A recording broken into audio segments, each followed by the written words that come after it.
नमस्कार। टास्मर का 5 को कोर 5 घाटे भन्छ। 5 घाटे आज लगाउँदैछु अनि 5 घाटे लगाएर यो 200 केबी को ट्रान्सफर्मर हो। हामी 5 घाटे लगाउँदैछु। हेर्नु कस्तो लगाउँदैछु, तपाईहरु हेर्दै गर्नु। यो यति कोर लगाउनु पर्छ 5 घाटे कोरमा। यो यतिमा यति छ, कमसे कम 15 केजी होला यो कोर। 15 केजी भन्दा बढी नै होला यो। यति नै गाइज हामी यसरी लगाउँछौँ 5 घाटे। हेर्नु कति गाह्रो छ 5 घाटे लगाउनु।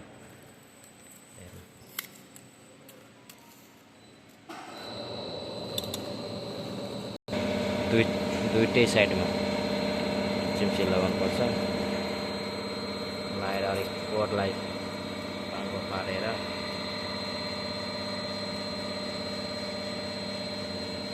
हेर्नुहुन्छ। हेर्नु 5 घाटे अनि 2 4 5 5वटा लगाउनु पर्छ एकैचोटिमा। हेर्नु हेर्नु पहिला एक साइडदेखि लगाउने हो अनि यति बाँकी छ, यति हामी लगाउने। यतादेखि यतासम्म म लगाउने हो, यतादेखि उता साथी लगाउने हो, दुईजना। तर एकैचोटिमा 5वटा छिराउनु पर्यो। भयो हेर्नु लाग्यो।